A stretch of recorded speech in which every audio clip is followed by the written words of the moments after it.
Chapter 334. If he could kill it with one arrow, he would never use a second arrow. Ren Blackhand's heart was bleeding. Compared to the red dragons that were forced to go to the battlefield and didn't know how long they could last, the wolf riders were the core troops of the tribe. War wolves had been fighting with the orcs for at least tens of thousands of years. They were the most capable companions, hunting helpers, and the strongest warriors of the orcs. In the past battles with humans, as long as there was a state of melee, the wolf riders formed by orcs and wargs could often fight human cavalry with a high exchange ratio of more than 1:5 or even 1:10. The wolf riders were definitely the pride of the tribe. Unfortunately, wargs were not so easy to feed. A strong adult warg could weigh more than a ton and be a little more than 3 meters tall. Even a wolf's back was 2 meters off the ground. In contrast, the appetite of a warg was astonishing. A warg could feed at least 4 adult orc warriors of 10 powerful clans. Only the most powerful clans that controlled the fattest hunting areas could afford to raise wargs. Only the heavy cavalry from Lordaeron could compete with them. They rode supergiant horses called Light of Lordaeron that could pull 3 tons of cargo. These giant horses also weighed more than a ton, and looked like a cross between a horse and an elephant. Their footsteps were heavy, and their hooves sounded like thunder. Although they couldn't sprint for long, they were so powerful in a short sprint that they could knock wargs away. In any case, the wargs were the treasures of the tribe. If it wasn't for the pursuit, how could Ren be willing to send the wolf riders? Well, now they thought they were passing through an abandoned position. Who would have thought that they were charging towards the enemy's position? Almost at the same time, Ren wanted to order the wolf riders to come back. Too late. The solder bridge was not narrow, but that was from the perspective of transportation.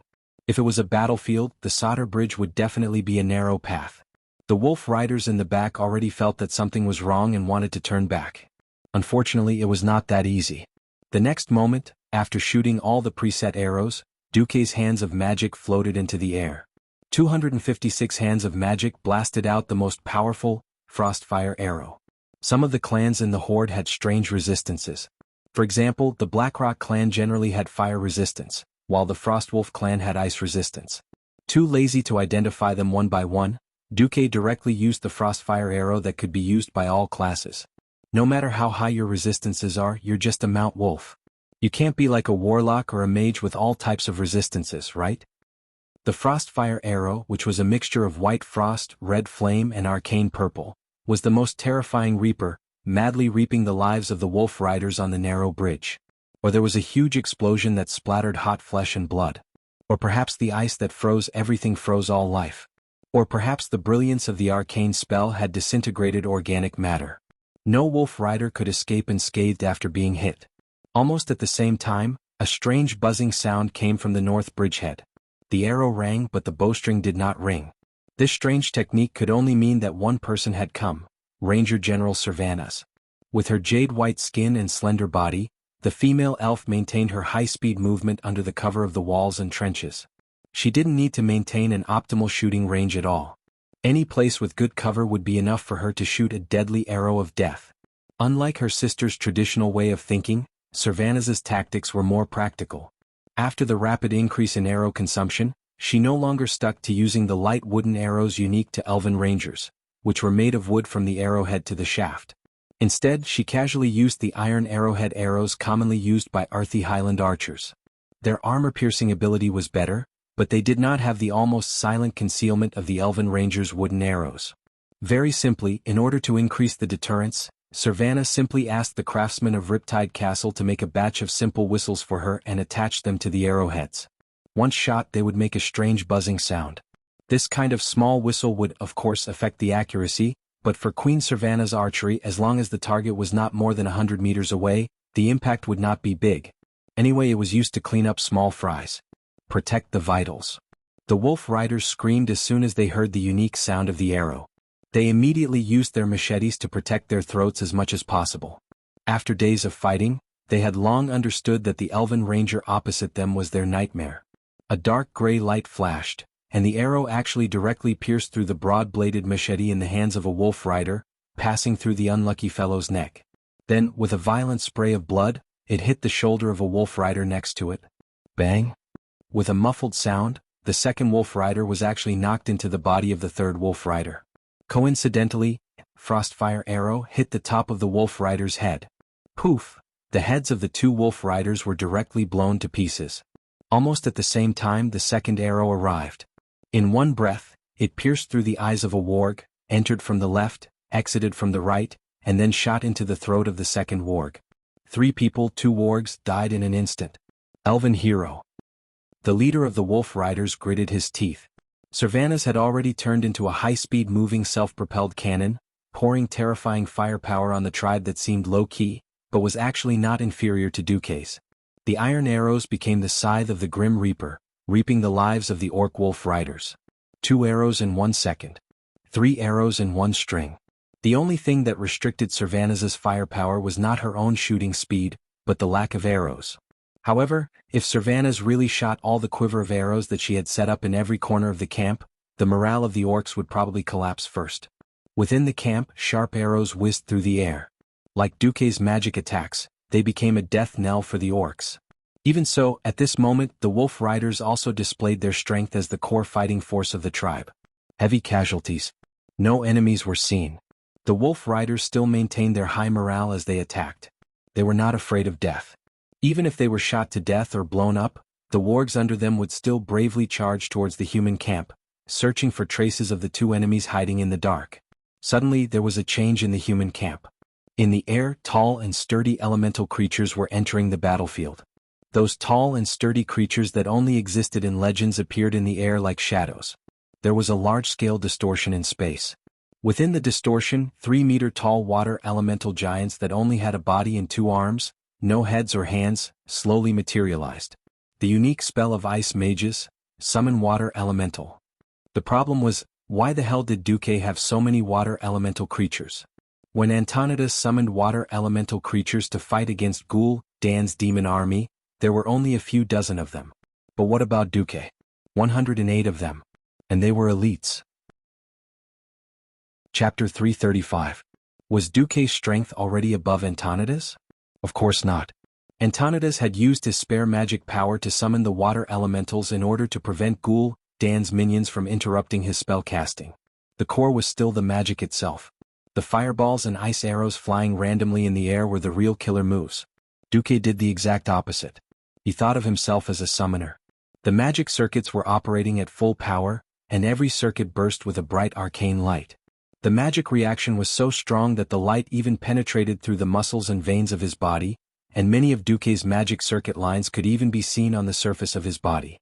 Duque was clearly in a bunker on the defensive line, but there was an illusion that the light was going to penetrate the outside of the bunker. Gavinrad and Elugia, who were guarding near Duque, were shocked. They had never heard of Duque's spellcasting method of squeezing out all of his magic power. Just like how a person could not exert 500 pounds of force just because he had 500 pounds of strength, the power of the magic circuit could rarely be pushed to the limit.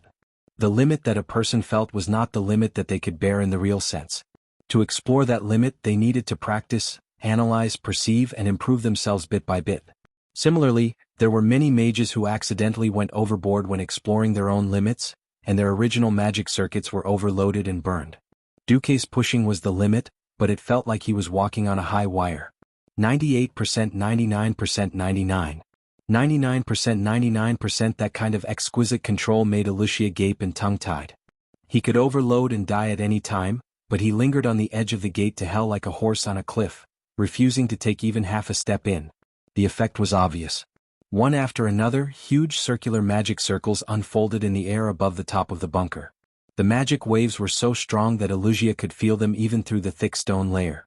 The magic array slowly rotated in a clockwise direction, and the lines constructed by the arcane light expanded along the magic array, rapidly expanding the area of the magic array.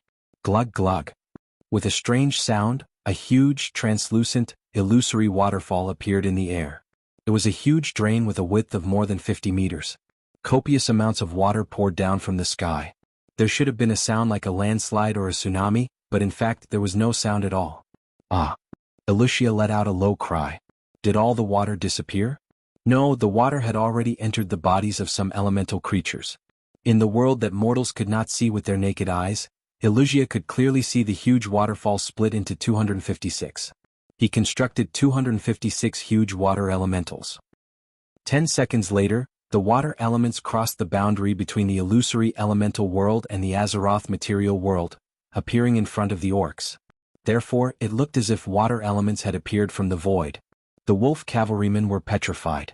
For a moment, they didn't even know whether to continue attacking or to retreat from the narrow bridge in a sorry state. In fact, no matter which choice they made, it was a dead end. They could only watch helplessly as death approached them step by step. Through the firing hole in the bunker, Gavin Raid saw the water elementals on a killing spree. The biggest characteristic of elemental creatures was that their core was an element. If the elemental group was not destroyed, there was not much meaning in simply physically destroying its body. If you cut a ball of water with a knife, could you cut the water in two and kill the water? If you smashed the arm of the earth elemental giant with a hammer, it would not be able to withstand the earth elemental's call. The earth would rise from the ground and automatically repair its body. The key to dealing with elemental creatures was to destroy the energy structure of its elemental core. The wolf cavalrymen were in a difficult situation. They had wanted to rush up, find Duque and kill Duque with a knife. Who would have thought that there would be so many impenetrable water elementals coming out? And they were F***king elites. Knives could not cut them and the wolf teeth could not bite them to death. Against the impenetrable water elementals, the wolf cavalrymen could only try their best to avoid them. But the water elementals could still shoot frost arrows. The entire northern position of the bridge fell into a one-sided massacre. "Let's go." There was a clear weakness in Duque's voice. Elucia looked at Duque and said to Gavin Raid, "I don't have much magic left. I'll support Master. You open the way and cover us." Duque felt that something was wrong. The unexpected feeling of weakness forced him to put half of his body on Elucia's soft but firm shoulder. Gavin Raid did not waste any time. He pulled out his hammer and strode ahead to open the way. His and Elucia's worries were a little unnecessary.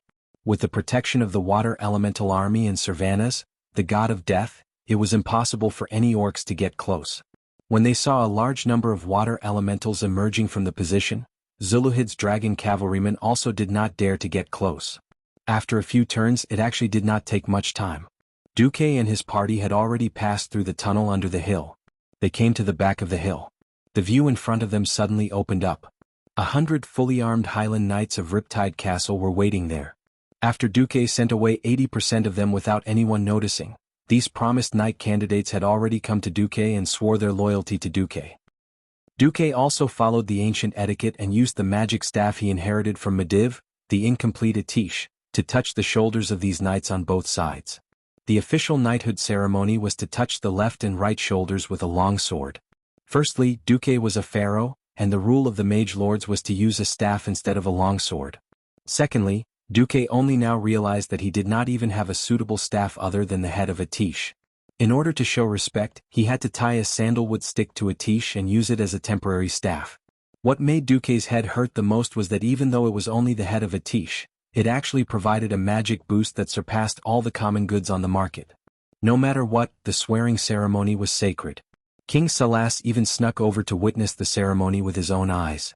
He then rushed back through the night. When 100 of them were raised and lowered in unison, when the neat and uniform movements were displayed in front of him, he could not help but feel a thrilling power in his heart, and he had the urge to immediately cheer. "Greetings to our Lord, Grand Duke Marcus." The uniform roar pierced through everyone's eardrums like thunder. That's right. These outstanding knights were now Duque's strength. Duque smiled. "Let's go, we're going to give the orcs a big gift." Big gift? What kind of gift? A gift that could cause more casualties than the thousands of soldiers who volunteered to cover the retreat? Although the knights were extremely determined, everyone was curious and excited about the big gift that Duque mentioned. Chapter 336. After crossing the Sodder Bridge and entering the earthy highlands, one only had to follow the road that curved towards the west to arrive at the main city of the Stromgard Kingdom, Torrentburg. As the ancient capital of the Arathar Empire more than 2,000 years ago, a thick dirt road that had been trampled by countless people, horses and all kinds of animals for thousands of years, at this moment, anyone who stared at the road would find that the road was shaking. Not only the dirt road, but the entire land was shaking, as if a waiter was serving a glass of beer to a customer on a tray. No, the entire earthy highlands seemed to be trembling slightly. If one could look down from above, they would see that there were 3 groups of people running wildly on the road. The first group was nearly 10,000 infantry and craftsmen from Torrentburg. After a night of rapid marching, they were less than 20 kilometers away from Torrentburg. The Highland cavalry of Torrentburg were not far from them, and there were constantly mounted scouts scouting behind them. Similarly, there were also a small number of Griffin cavalry joining the scouting ranks. There were not many people in the middle group, only a pitiful 100 riders and 1 carriage. The last group was a sea of green orcs. At least 30,000 orcs were less than half a kilometer away from the middle group, trying to catch up with them and tear them to pieces. It was not that the middle group was faster, but whenever a wolf rider got within 300 meters of the middle group, there would be a long arrow piercing the dawn. The shining arrowhead was like a black shuttle, and all the light slid past it with a sharp whistling sound. No matter if the person dodged or blocked, they would definitely be shot in the vital parts and killed. In the back of the carriage there was a man with a bow. His golden hair was flying and his green ranger cloak was a flag. That flag represented a name that everyone in the tribe knew, Servanas. And in front of the whole group, there was a knight shining with holy golden light, holding a flag high. The flag's design was very simple. It was a blue storm that looked like a tornado. To the orcs, this flag was no stranger. It represented another enemy of the orcs, the human mage hero, Duke Marcus. The Alliance clearly had many other flags, but the simple-minded beastmen only remembered a few.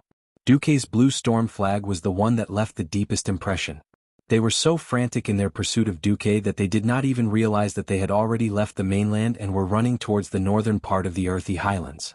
The orcs were foolish, but the knights who had just joined Duke were not. Why did Duke do this? Wasn't it to distract the orcs and prevent them from catching up with the retreating soldiers of Riptide Castle?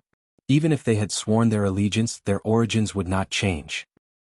Their memories were still haunted by the deep feelings they had for the earthy highlands. In a moment of excitement, the blue storm flag in their eyes changed. It was as if it had become the battle flag of Thoradin the Great that shone on the battlefield 2,800 years ago. Duke's slender figure seemed to overlap with the legendary Thoradin the Great. Just as lofty and great. Just as selflessness that crossed the boundaries of clans and nations. For the sake of the future of the human race, he stood at the front line against the foreign races without complaint or regret. The eyes of the knights quietly became moist. Soon their moist eyes widened in shock. The sun was high up in the sky. The vast mountains to the north of the earthy highlands were already covered by the sun's rays, breaking through the misty morning fog. Everything on the highlands was dyed with golden light. But in the distance, the outline of an incomparably huge human figure could be faintly seen. "My lord, we can't go any further. That is one of the few forbidden areas on the earthy highlands. There's..." A knight cautioned Duke. Duke smiled mysteriously. "Are you talking about Fosric? That's the one I'm looking for." The knight was completely dumbfounded. "What? My lord is looking for trouble with Fosric?" The sunlight was like a violent giant axe, splitting the clouds in the sky and pouring down on the earth. On the earthy highlands, green grass was everywhere. Spring flowers dotted the entire highland grassland. But on the grassland, a dazzling bright green covered the natural green of the grassland. Tens of thousands of orcs in newly made armor marched side by side. Innumerable crude war flags were reflected in the vision of Duke and his knights. They were scribbled as usual. Each of them was painted with symbols that could only be understood by orcs. From the partridge to the lion, to the axe, to the hammer, to the broken or the good hammer, there was no repetition in any of them. The only one that Duke could recognize was a war flag marked with a long black tooth. Blacktooth clan. After their father, Black Hand, was killed by Anduin Lothar, Rend and his brother Maim insisted that Orgrim was the one who killed their father. They swore to take back the power and position that belonged to their father from Orgrim's hands. Their idea was publicly supported by many orcs. In order to avoid a civil war and to show that he had a clear conscience, Orgrim acquiesced to all of this. Thus the Blacktooth clan was born. The Blackrock clan was once the #1 clan among the orcs. They had so many warriors and were so powerful. Even though there was a split, they were still very powerful. Orgrim took the most elite Blackrock clan warriors to the hinterlands, and the rest joined Rend's Blacktooth clan. The commander of the southern front, Rend Blackhand, rode a huge black wolf and rode out of the crowd. He was rather confident in his own reflexes and strength. He brought his 12 personal guards and approached Duke and his knights who were lined up in a row at high speed. Rend Blackhand suddenly stopped 100 meters away.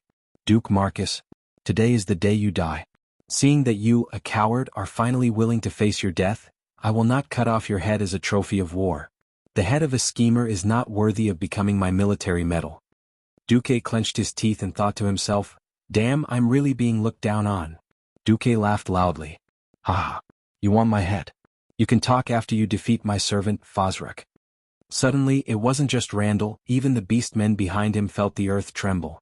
It was the sound of a single creature's loud footsteps. To have such heavy and thunderous footsteps, it must be an unimaginably huge creature. Sure enough, in the orc's vision, an incomparably huge stone giant appeared with heavy footsteps. This giant was 30 meters tall, its body made of metal ore and a large number of stones. Its clenched fist was as big as Ren's tent. He was the taboo of the earthy highlands, stone giant Fosrek.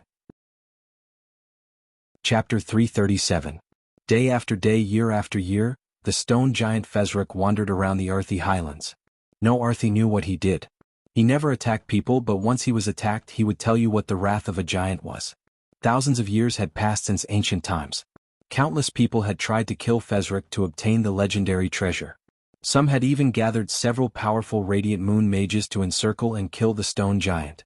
No one had succeeded? No. They had succeeded. In historical records, at least 3 groups of people had succeeded in killing it. In the end, there was nothing. There were no treasures, no clues to any treasures, only worthless stones and a large pile of iron ore.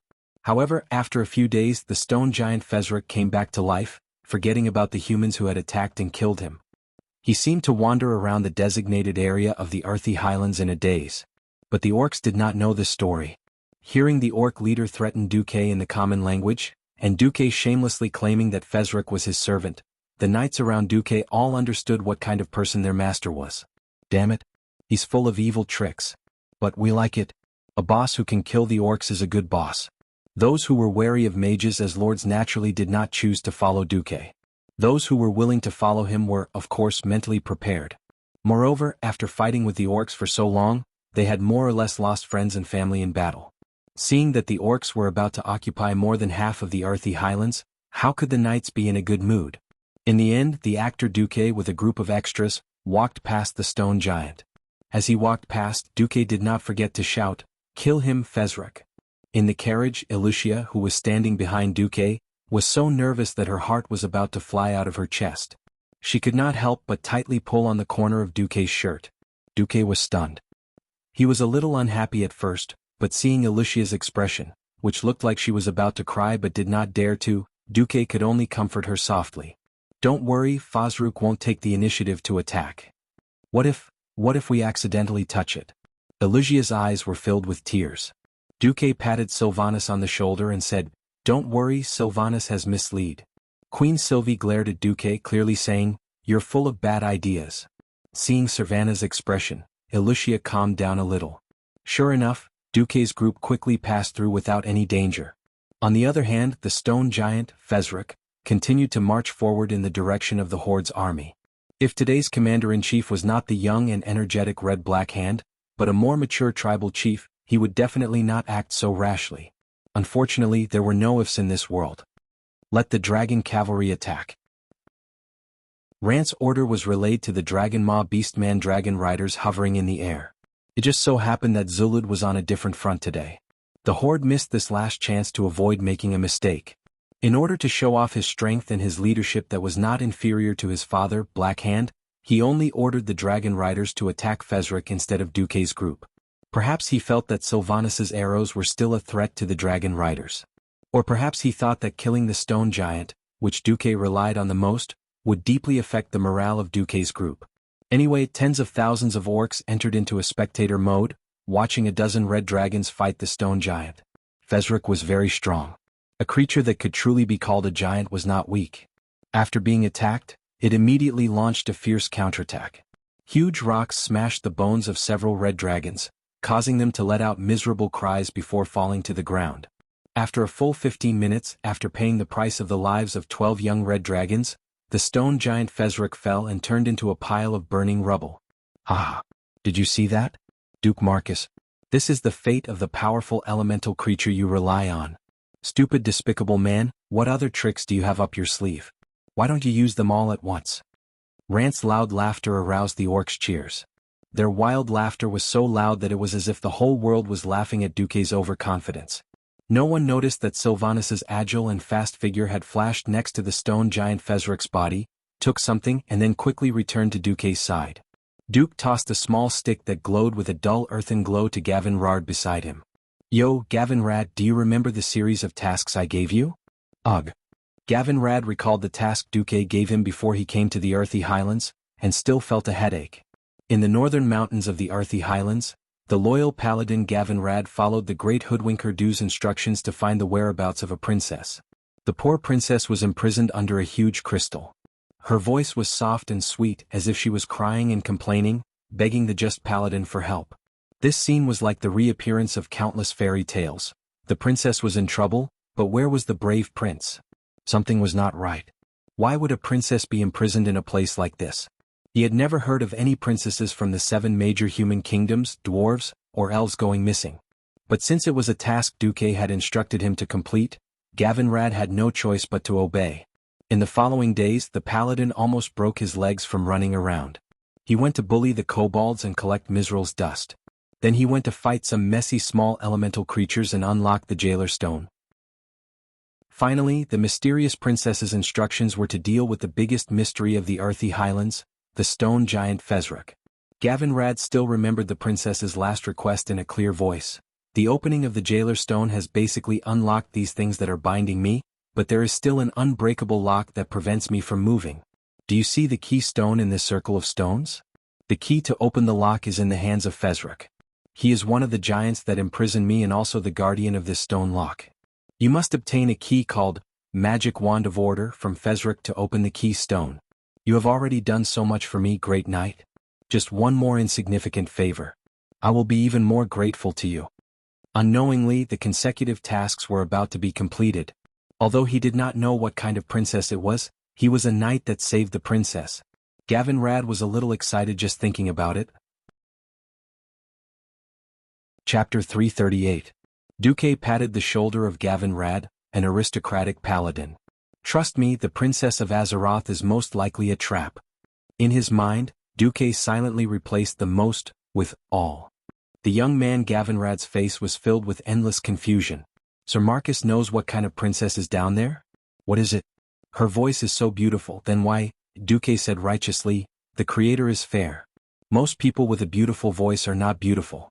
Most people with a beautiful voice do not have a beautiful voice. Those with a beautiful voice and a beautiful face. Well, the probability is very small. Besides, when you heard the title, Princess of the Earth, did you really not associate it with the elemental system? Gavin Rad's face instantly turned pale. At the same time, a terrible roar came from under the circle of stones. In the previous game, the Princess of the Earth suddenly appeared like a flash. Now, in the real world of Azeroth, the appearance of the Princess of the Earth was, of course, very real.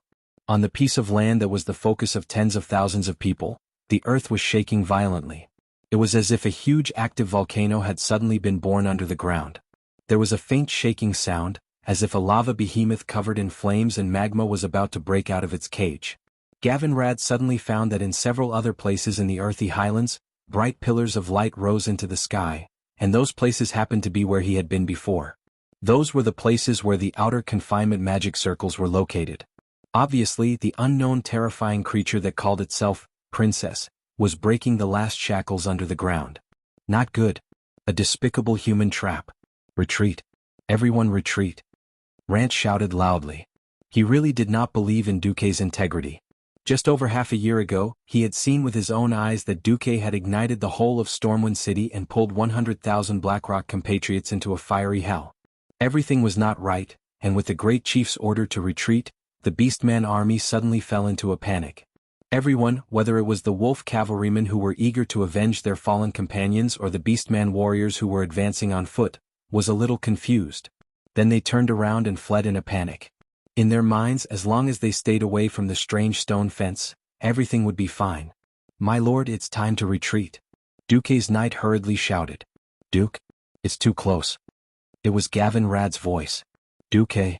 Queen Sylvie shouted with concern. Elucia quietly tugged at the corner of Duque's clothes.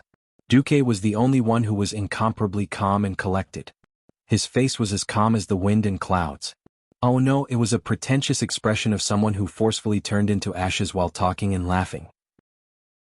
Under his feet, a small iceberg was emerging, lifting Duke's figure high up, so that every knight could see him, and every blockhead who dared to turn his head could see his figure. Retreat? What retreat? I'm the one who created this trap. How could I be the one to fall into it? This is the third time I've laid a trap to exterminate the orcs. From now on, I want every orc to tremble at the sound of my name. I want every orc to never dare to fight against the humans. I want every orc to crawl under the feet of the humans and accept justice. I want them to pay the price for the orcs' invasion and massacre of the intelligent races in the world of Azeroth. I want the name of the Alliance to resound through heaven and hell, along with Duque's loud and clear declaration. Gavin, Rad, Elucia, Sylvanas, and the 100 Knights all raised their heads high. If it were anyone else who said this, they would be a braggart who could do nothing but brag. But he was Duke Marcus, the acknowledged master of battle tactics and strategies in the entire Eastern Kingdom and the entire Alliance. There was an uncontrollable sense of excitement in their hearts, making everyone's blood boil. There was no more uneasiness, no more fear. Especially the 100 Knights, they were filled with anticipation. They stared unblinkingly into the distance, waiting for the scene of the orcs' destruction that was about to unfold. The thing under the ground was approaching the surface at high speed. When the rumbling sound got closer to the stone fence, the source of the sound suddenly changed direction, choosing to break through the ground from another direction. No, how is this possible? Rend Blackhand was horrified to find that the thing had actually turned, and was heading towards the densest area of the orcs. Duque teased, saying something that the people around him could not understand. A level 44 elite is a little weak. I purposely wanted to strengthen her, why wouldn't she accept it? As the loud sound from the ground approached the surface, all the orcs looked down at their feet. All of a sudden, the ground that was already shaking flashed, as if the sun was shining on the entire battlefield. But the light was not actually the reflection of the sun, but the radiance of the magic circle on the ground. A trap. It's definitely a trap. Along with the dazzling yellow radiance that gushed out from the ground, a huge hole finally opened up in the ground, and a huge female palm made of marble suddenly broke out of the ground. The moment it came out, it crushed more than 10 orcs to death. The next second, the huge forearm that came out of the ground was a full 25 meters long. With just a sweep, at least 3 orcs died a violent death. The sky and the ground were covered with the remains of orc warriors. Blood splattered like a waterfall on the heads and bodies of the orcs who had not yet escaped the danger zone. Broken limbs spun in the air, and spattered organs stained the bodies of the wargs not far away. The once ferocious and mighty giant wargs had all become squandering dogs in the face of this even more terrifying and huge unknown existence. They tucked their tails between their legs, let out timid cries and ran away madly. Unfortunately, it was too late. Along with the dazzling radiance that gushed out from the magic array, it was too late. Along with the dazzling light that gushed out from the magic circle, there was only a deep valley left on the edge of the huge magic circle. There was only so much soil on the ground. When one side cracked, the excess soil would definitely rise up due to the pressure on the other side. Where did the soil go? They continued to rise and then combined into a huge round barrier that looked like a flower bud that had not bloomed yet. The barrier that covered the sky and the sun was more than 200 meters high, trapping at least 30,000 tribes on the dark round ground. With no hope of escaping, all the orcs that were still alive could not help but turn around and stare at the terrifying existence that had even come out of the ground with its entire arm more than 50 meters long. The orcs' hearts were beating wildly in fear. What the hell is coming out? Chapter 339. The terrifying existence that emerged from the ground finally broke through the soil and crawled out of the ground. Like a landslide, a large amount of soil that seemed to be able to fill up the entire solder strait fell from her gigantic body. The splash sound was reminiscent of a rainstorm. Her figure was so huge that every orc had to raise their heads to the limit to see her full face. It was a female stone giant that was more than 100 meters tall. She had a rough human face, with a terrible brandy nose in the middle of her face. He had short flaxen hair, which was passable. Aside from her low looks, her body proportions were not bad. At least she was presentable. She wore a long white dress made of an unknown material. She did look like a princess. Unfortunately, her thick and strong limbs were not acceptable to human aesthetics. When her towering skyscraper-like body was fully revealed in front of the orcs, everyone felt a huge pressure descend on the battlefield. A very pleasant and clear voice with a strong sense of mockery resounded throughout the battlefield. Hee. Foolish and insignificant mortals. Thank you for saving me, the great Princess Mizral, from that damned imprisonment. As thanks for your foolishness and ignorance, I will kill all of you. Kakik. After seeing the image of the princess he had saved through the magician's eye, Gavinrad, one of the 5 holy knights, cursed. Bastard. Give me back my beautiful dream. Damn it. What kind of princess is this? I don't believe in love anymore. Gavinrad's only consolation was that he was not the fool who had summoned Princess Misril and then beaten up by the princess. Gavinrad, why don't you go have a date with your precious princess? Queen Sylvanas bent over and laughed heartily. Hoo-hoo. Illusia covered her mouth like a lady, obviously trying to hold back her laughter. Only Duque, who had already seen through everything, comforted the poor girl. Dear Holy Knight, have you forgotten the virtue of a Holy Knight? A Holy Knight will not act for the sake of rewards. Or do you think that the ones who need to be sealed or imprisoned are ordinary humans? No, I think it might be a high elf that isn't recognized by Silvery Moon City. Gavinrad immediately received a supercilious look from Queen Shi. This first generation of the 5 holy knights had obviously been taught a lesson by Queen Sylvanas in the name of learning from each other. He immediately became dispirited. Duque gave Gavinrad a look that said, "You're a man, you can't back down."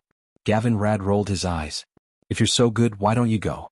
Duque curled his lips and looked at his mage badge. "I'm a gentleman." Gavinrad rolled his eyes for the second time. F***CK, the tribe's southern front army is in trouble. The Dragon Maw Beastman cavalryman hovering in the sky only had this thought as he saw this scene. Rend Blackhand, who was trapped in the huge stone wall, suddenly realized that he and his men had been tricked by Duque. This bullshit princess was definitely an elemental creature. Whether he and his men were willing or not, they had to fight this female giant fiercely. Rend turned around in shock and anger, shouting at his men with his mouth wide open.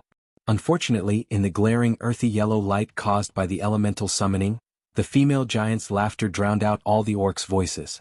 Shouts, curses, and the sound of drums and horns conveying orders were all drowned out by the female giant's pleasant but domineering voice. "Ah! You stupid green-skinned humans, do you think you can get a treasure from me? Alright, I'll show you my treasure." Princess Misril laughed and waved her arms as if she was doing a stretching exercise. After a series of strange explosions, all the orcs shut their mouths.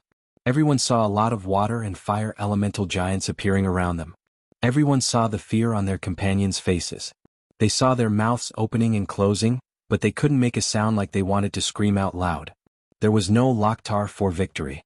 There was no Grommash for the heart of a giant that symbolized courage. There was only dead silence and despair. No one could make a sound except for the weak trembling sound of their fangs colliding when they clenched their teeth. The drawback of the tribe's declining combat power finally showed itself.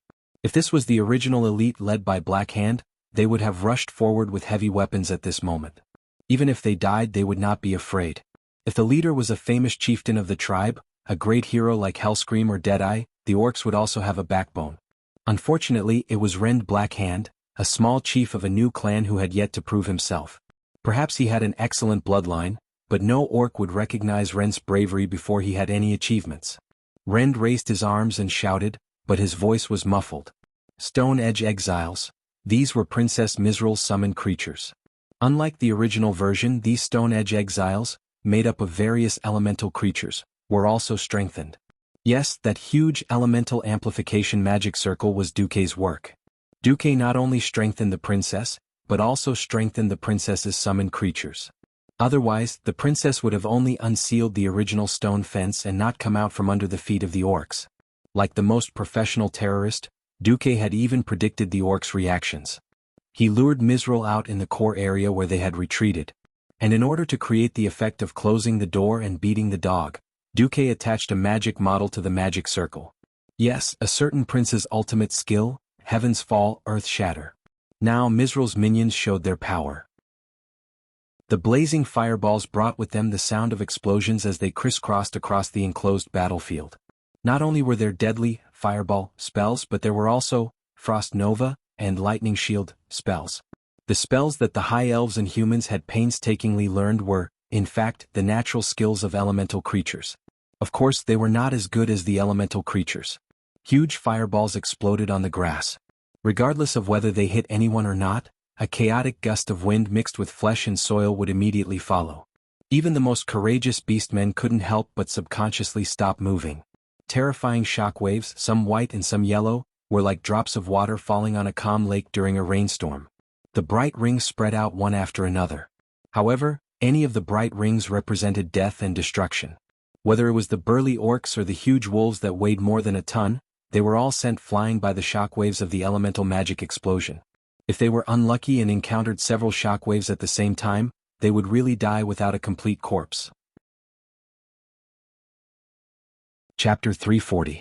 According to Duque's instructions, Lucia was doing a magic transmission broadcast. On the other side of the transmission mirror, the voice of King Salas Trollbane came. Duque, you are the eternal brother of the people of Torrent Castle. No one knew better than Salas the significance of Duque taking care of these orcs. The more elite orcs Duque killed, the easier it would be for them to defend Torrent Castle. Torrent Castle was indeed easy to defend and difficult to attack. No isolated city could be defended forever. To the west and south of Torrent Castle were cliffs facing the sea. In fact, at the bottom of the cliff was a beach. The Alliance, who controlled the sea, could still go there through the sea and even the eastern beach of South Shore, and supply Torrent Castle through the secret passage at the bottom of the cliff. Therefore, Torrent Castle was definitely not an isolated city. When a system prompt came in the spiritual world, your reputation in Torrent Castle is fixed at worship. Then Duque snapped his fingers. Let's go. Go. Where are we going? Asked Sylvanas. It's time to go to the hinterlands. I think there should be news from there. Then, what about this princess of the earth? Duque glanced at the image transmitted by the mage's eyes. Inside, Mizrael was on a killing spree. The corners of Duque's mouth curved into a wicked smile. Second sister, you have been with me for so long, you should have learned to trust me, right? Get lost. Who is your second sister? If it weren't for the fact that there were many people around Duque, Sylvanas would definitely teach Duque a lesson. In fact, not only did Queen Sylvanas not understand, but Lucia and the other knights also did not understand.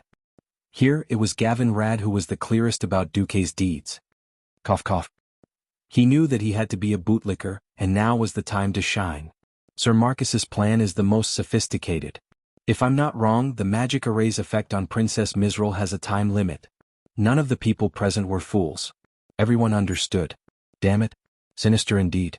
Making an earth elemental princess who had been sealed for who knows how many years and was obviously not a good person, fight to the death with the Horde. Then, when the Horde and the earth elemental princess were about to fight to the death, they directly cancelled the bonus. This is too despicable, shameless, and vulgar. However, we love it.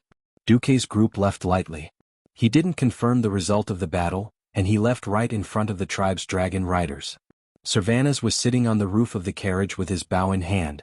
It was obvious that he was ready to shoot anyone who dared to come near. In a situation where they didn't dare to attack recklessly, the Dragonmaw clan's cavalry practically sent Duque off. The soldiers of the Wall of Thoradin watched as Duque's group slowly approached, followed by dozens of flying dragons in the air, all of them dumbstruck. The guard on duty really didn't know whether to open the door or not. Open the door. At this moment, the appearance of the Supreme Commander of the Wall of Thoradin, General Abendis, made the pressured guard sigh in relief. Abendis rubbed his eyebrows and smiled bitterly at his subordinates without concealing it. I thought that only Lothar was a true warrior, but I didn't expect the devilish genius Duque to also have such astonishing courage. With the two of them, Stormwind doesn't have to worry about restoring its country. Alright, let the Griffins move out to welcome our heroes. But the Griffins are no match for the flying dragons. Abendis adjutant reminded. Idiot, if those fools really dare to go against you, can't you fly close to Deputy Commander Marcus at a low altitude? The High Elves goddess of archery is there. Looking at Sylvanas, Abendis had indescribable envy. That was the highest level Elven Ranger hero. It might not be so in a plain battle, but once it entered the jungle battle that Rangers excelled at, this level of Ranger was a godlike existence. Heavy armored infantrymen, mages, strong orcs, in her eyes, there was no difference at all. With enough time and arrows, she could single-handedly destroy an entire army. On the surface, they said that they were here to support Lothar, but in reality, they had been following Duque all along and no one could command them. Alright, if I had to choose, I'd rather have a ranger heroine than a princess. Of course, Abendis only dared to say this to himself. If he dared to say it out loud, King Tyrrhena's would definitely make life difficult for him. After passing through the Wall of Thoradin, Duque quickly marched to Terran Mill. The current Terran Mill was far from the dead town ruled by the Forsaken. There was no messy poisonous gas and there were no eerie bones. Terran Mill was now just a territory under the rule of Alterac and the Bara family. At this moment, a large army was gathering on both sides of the road south of the town. The leader of the army was holding a golden lion flag on a blue background, which clearly showed that this army belonged to the Stormwind army. King Lang stood straight on the back of his horse like a sharp sword. The fallen king, who had once lost his capital like a stray dog, now looked very different. Loyal knights surrounded him and protected him. Behind him, there were at least 50,000 elite infantrymen. From afar, a scout on a hill waved his hand. A smile appeared on Lang's determined face. "Line up."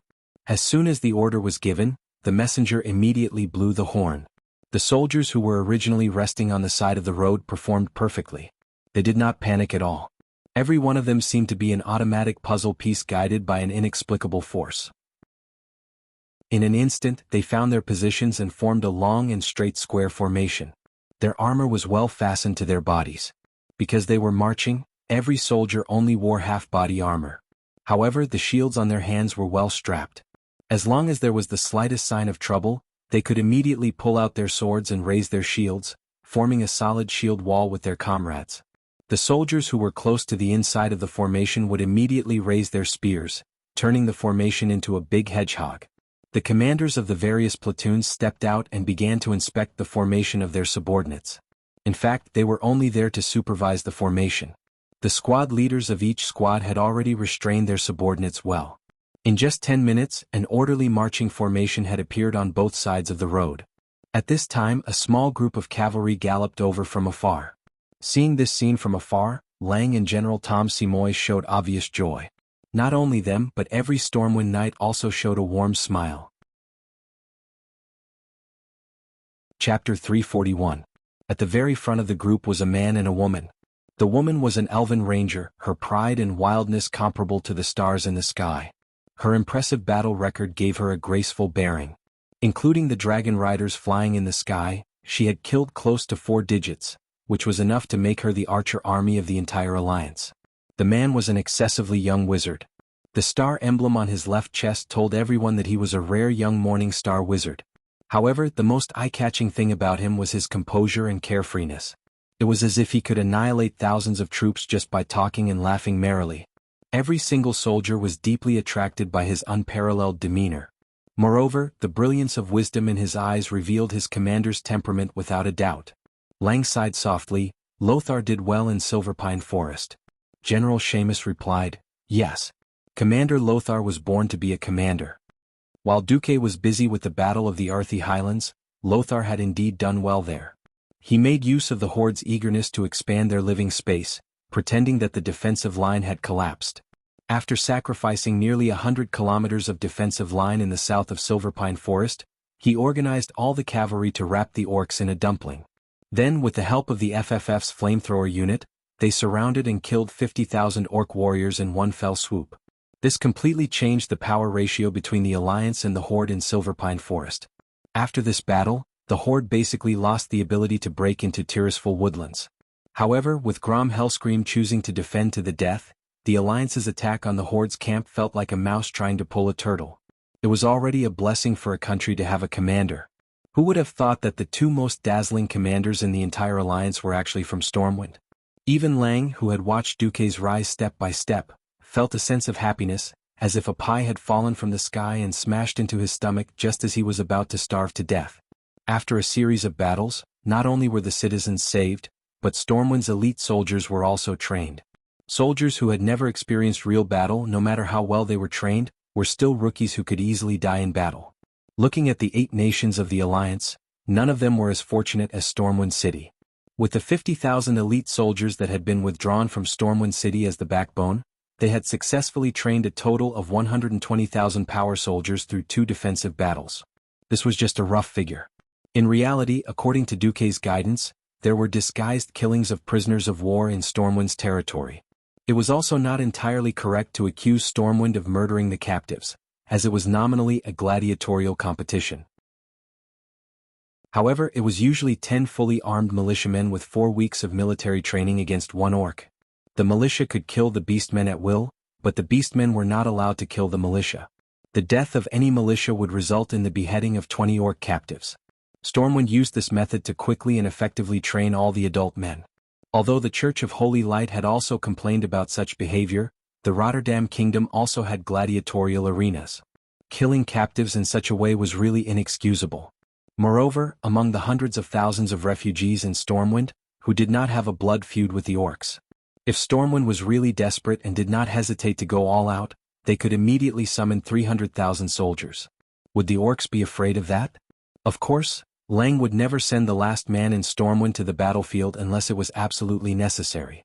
Because it would definitely be a nightmare for the grand plan to restore the country. Fortunately, King Lang had Duque. He was the most meticulous commander who would use the smallest price in exchange for the greatest results. Duque. Seeing Duque approach, Lang was the first to get off his horse and open his arms to welcome Duque. Duque was a little flattered. In his and everyone else's impression, only Anduin and Medivh, the king's childhood friends, could receive such treatment from Lang. Even Duke Bolvar, the heir of the Furdragon family who had been loyal to the royal family for 1,000 years, did not have such treatment. It was obvious that Duke Marcus would be an unshakable name in the core ministers of Stormwind from now on. Duque, you've worked hard. Lang's eyes were filled with undisguised tears. They were filled with pity, lament, and more than anything else he was touched. Everyone knew that once the tribe was defeated, the one who would benefit the most would definitely be Stormwind. It would go from a perished country that existed only on paper to a powerful country that could shake the world. The people were still there, the army was strong, and the navy was strong. What it lacked was the rich land that it used to have. Finally, when Lang finished hugging, Duque broke free from the suffocating bear hug. No, it's all worth it for Stormwind. There's no need to be humble. We all know about your great achievements in the Earthy Highlands. General Seamus flattered Duque bluntly. 35,000 orc soldiers and 12,000 laborers were killed in battle, and 23,000 were seriously injured. You're really fierce in this battle. Duque was a little embarrassed as he rubbed the tip of his nose with his index finger. No, I didn't do anything. The key was that I found a record of Princess Misral from an ancient book in Karazhan. Then I first broke her shackles, then defeated her, and then imprisoned her. Well, even I feel like I had nothing better to do. Duque spoke so casually about defeating the fierce attack of hundreds of thousands of orcs, but it made the people around him feel a sense of respect. Patting Duque on the shoulder, Lang got straight to the point. All right, I'll leave my 50,000 elites to you. You saved them in the past. Even if I have absolute confidence in you, but I'll say this first. Every man in Stormwind will be one less man.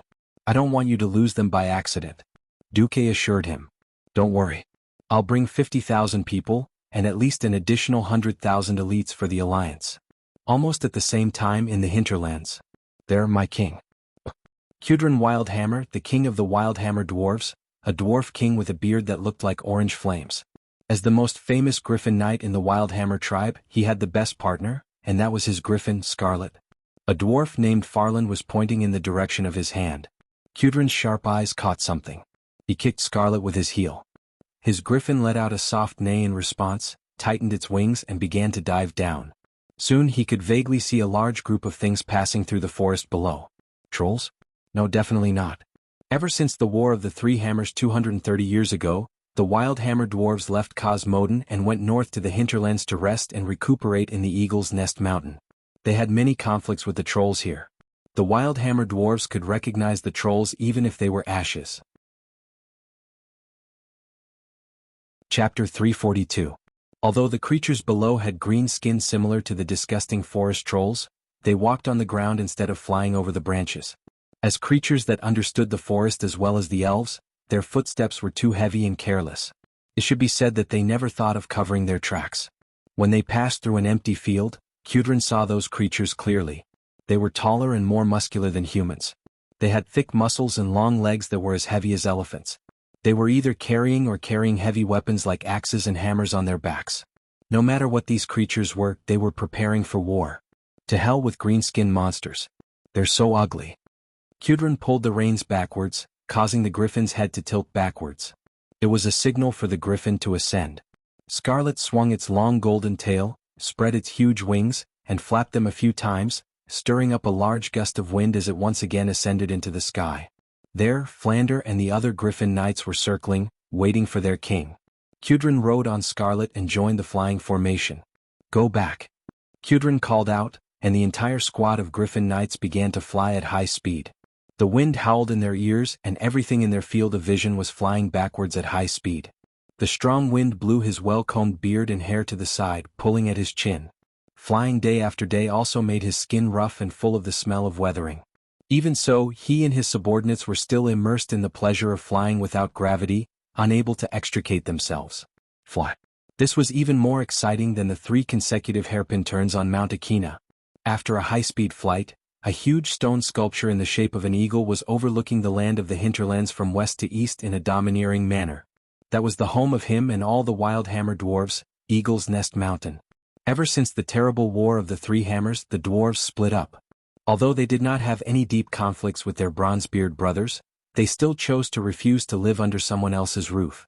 They crossed the huge strait, crossed the earthy highlands, and arrived at Eagle's Nest Mountain. Here they became good friends with the griffin tribe that lived here. Soaring in the sky with their griffin friends always brought them pride and joy.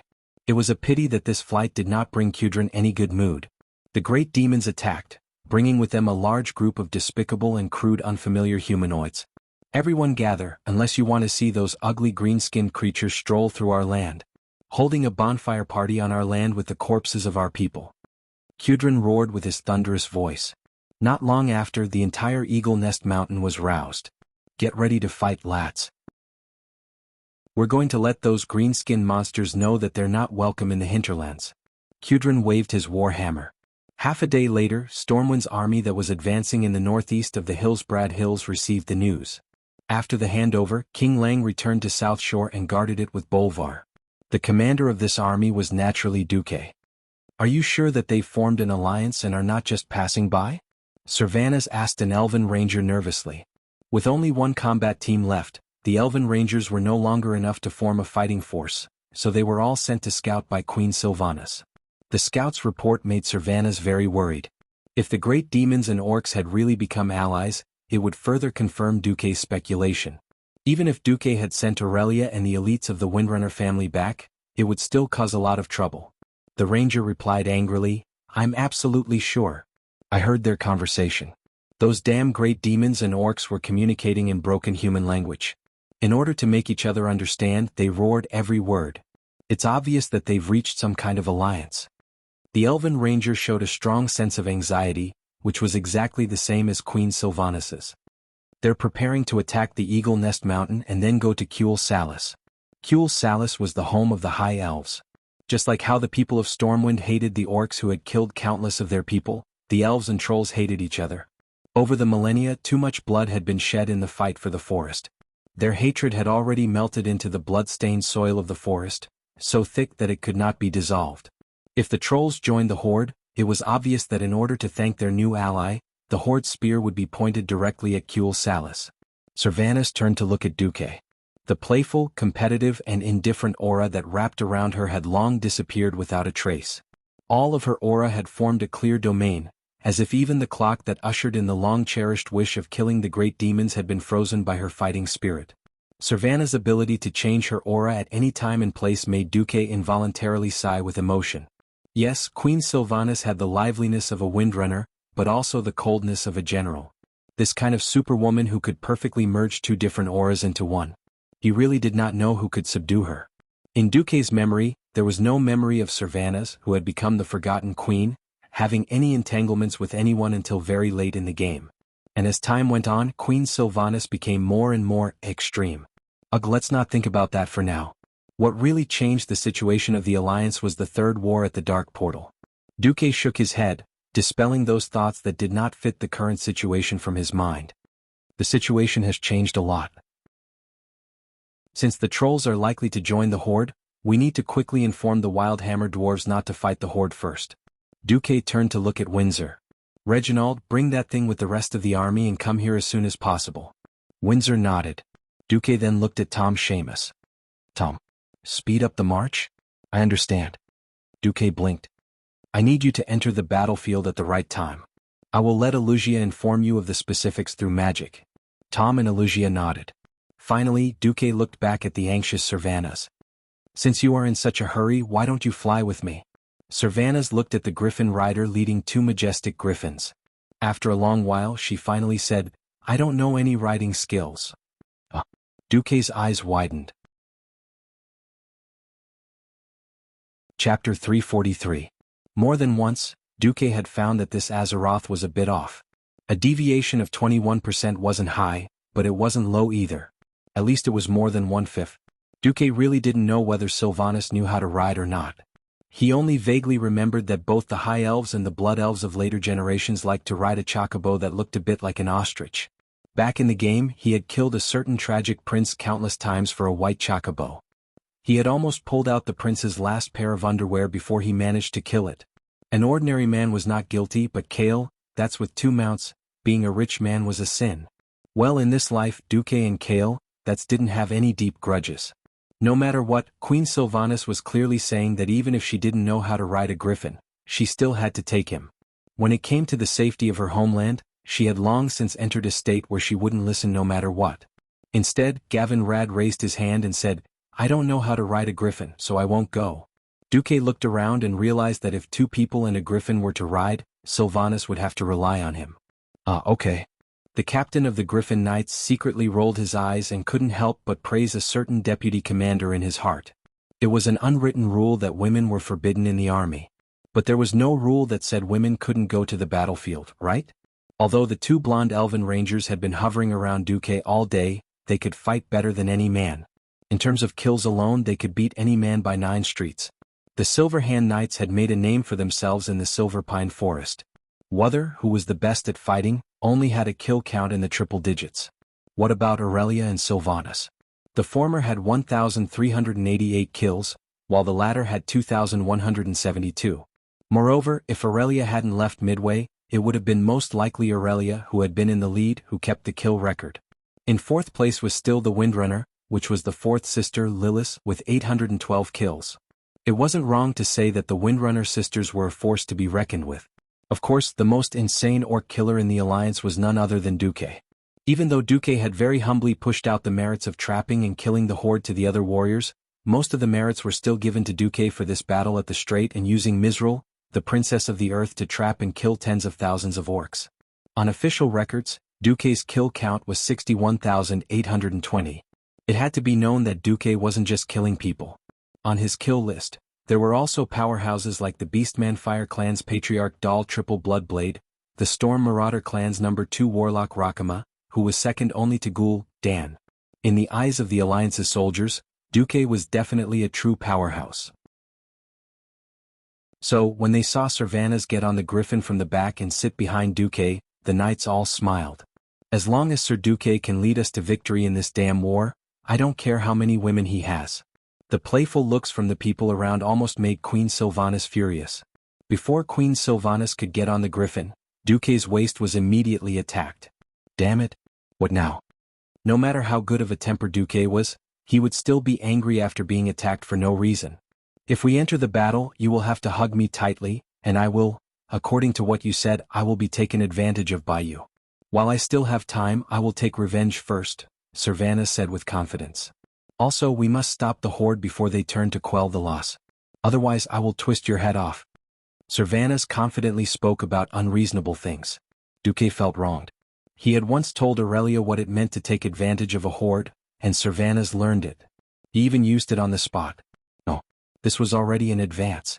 A man and a woman riding on a griffin, hugging each other's waist and holding each other's hands, was it not normal?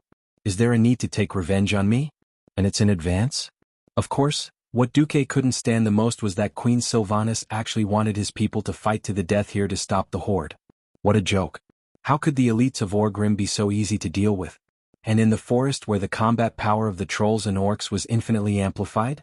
Moreover, if they dealt with the horde here, how could they drag the Wildhammer dwarves and high elves into the battle? No. Queen Sylvanas was too arrogant. She couldn't let this evil trend grow. At this thought, Duke pinched Queen Sylvanas' thigh hard. What are you doing? You still don't understand? Revenge. I haven't even done anything wrong and I'm already being punished. Is this reasonable? Do I think that your Prince Kale, that will definitely fall into evil ways in the future, so I should stab him to death now? Sylvanas was speechless.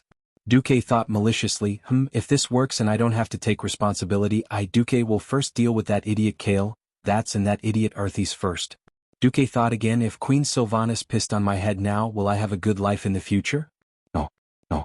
I have to give this woman a strong dose of medicine. I have such foresight, but I didn't become a prophet. Instead, you're a charlatan? Bullsh*t. I did my best to think for you elves and the Alliance. Now I'm being punished. I'm not doing it. I'm not doing it anymore. All troops listen up. No one is to go to the hinterlands until things are clear. Anyway, the Wildhammer dwarves and high elves didn't join the Alliance. If they all die, it has nothing to do with me, the Alliance's deputy commander. We'll wait for the orcs to kill them all, then we'll deal with the orcs. Their heroic deputy commander was furious. In fact, he was a little unhappy with the high elves' stinginess and arrogance. All the Alliance soldiers around him suddenly became indignant. They stared at Sylvanas and the few elven rangers with sharp eyes. As if a bucket of cold water had been poured on winter, Sylvanas finally realized the problem. Although the High Elves and the Alliance had a close relationship up until now, in fact, whether it was the humans or the dwarves, did they not resent the High Elves who refused to participate in the war? The story of how arrogant the Silver Moon Council's representative was at the Lordaeron Conference had long spread throughout the Alliance. Yes, the elites of the Windrunner family had indeed killed a lot of orcs, but compared to the entire battle, a mere few thousand people was simply a drop in the bucket. For this war of races, the bronze-bearded dwarves had died hundreds of thousands, and the human countries had sacrificed millions. However, the High Elves had almost no sacrifices. When the humans and the orcs were at war, the elves were indifferent. Well, now that Kuel Salis was in danger of being attacked, why did the elves need the humans to send troops to help? Even if it was to rope in the Wildhammer dwarves who had a closer relationship with the Alliance had no good reason to save Kuel Salis. The problem was, without the help of humans, Kuel Salis would definitely not be able to hold on. This had been proven by history. Chapter 344. The High Elves were indeed powerful, with a lot of pharaoh and powerful rangers. It sounded perfect, didn't it? But didn't everyone feel that something was missing? Yes, it was the soldiers at the front. The slender bodies of the High Elves meant that they were good mages and rangers, but not good warriors. Their natural arm strength and stamina were different from other races, and they were at a disadvantage in hand-to-hand combat against the tall trolls, not to mention the violent orcs. It wasn't just a matter of racial talent. More importantly, the High Elves were too small in population. Their long lifespans meant that the High Elves weren't keen on reproduction. And in a country where mages were the most respected, the status of warriors was extremely low. This caused the High Elves to have even fewer warriors. It was also because of this that Kuel Salis vigorously developed the arcane puppet technology, attempting to use it to make up for the lack of vanguards in the war. Without the defensive barrier of the forest, Kuel Salis would probably repeat the same mistake, being beaten like a dog by the trolls 2,800 years ago, and almost being destroyed. This time, with the even more violent orcs, the High Elves definitely wouldn't be able to win. Seeing Duque, who had been saving the world like a saint a moment ago, turn into a scoundrel in an instant, Sylvanas was about to go crazy. Duque and her sister were indeed very, very good friends. But in the face of a world-class event, Duque had nothing to say about putting the Alliance first. How could she know that there was a reason why Duque helped or saved every kingdom? Needless to say, the Furnace Castle was the core of the Alliance in the future. The Kingdom of the Sea, Kul Tiras, was the key to restoring Stormwind. Alterax's South Shore. All the Stormwind refugees were there now. Stormguard.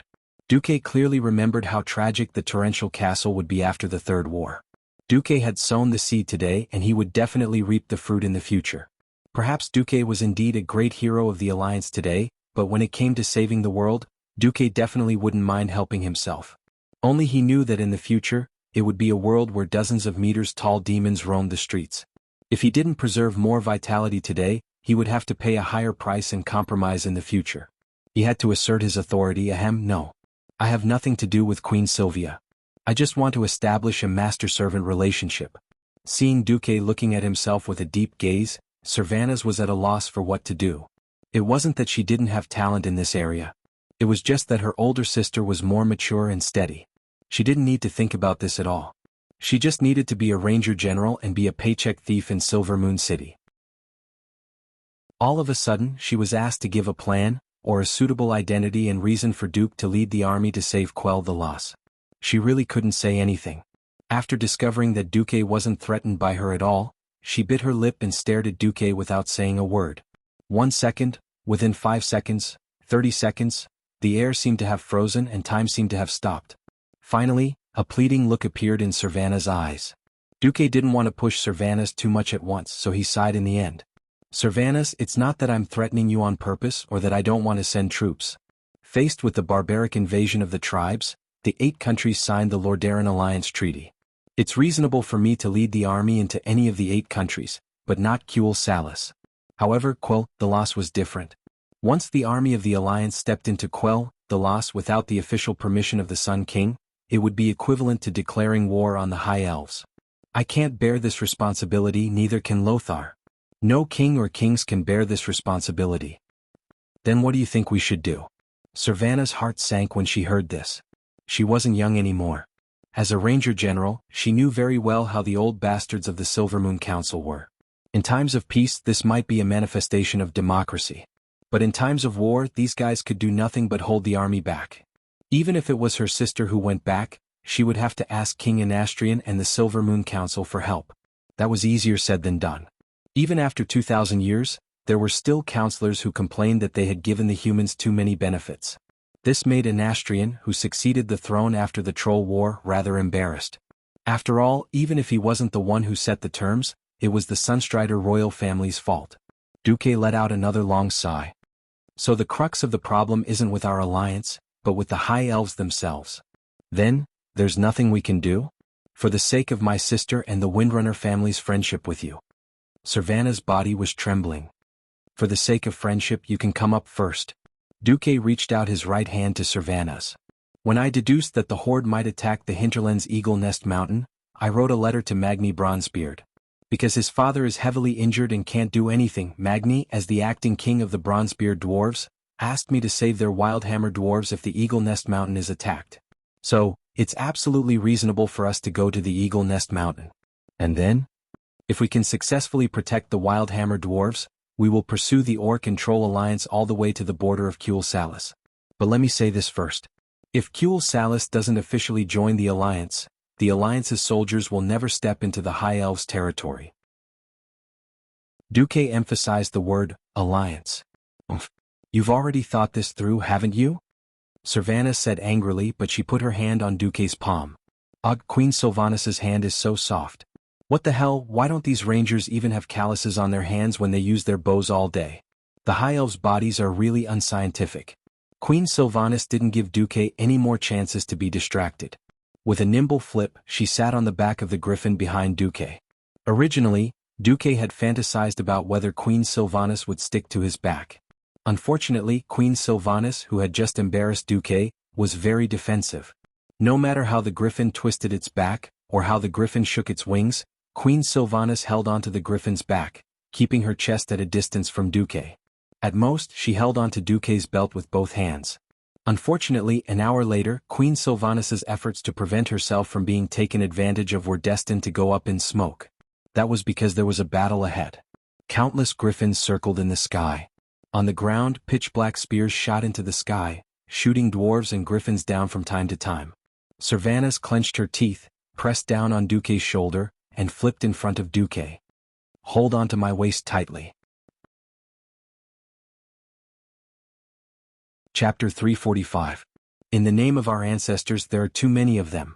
They're just like marching ants, but bigger and better equipped. Kudrin cursed as he looked at the scene below. He and an entire hunting group were hovering in the air. The advantage of obtaining air supremacy was that they could adjust their altitude at will so that they could have a good view of the unfamiliar green-skinned monsters.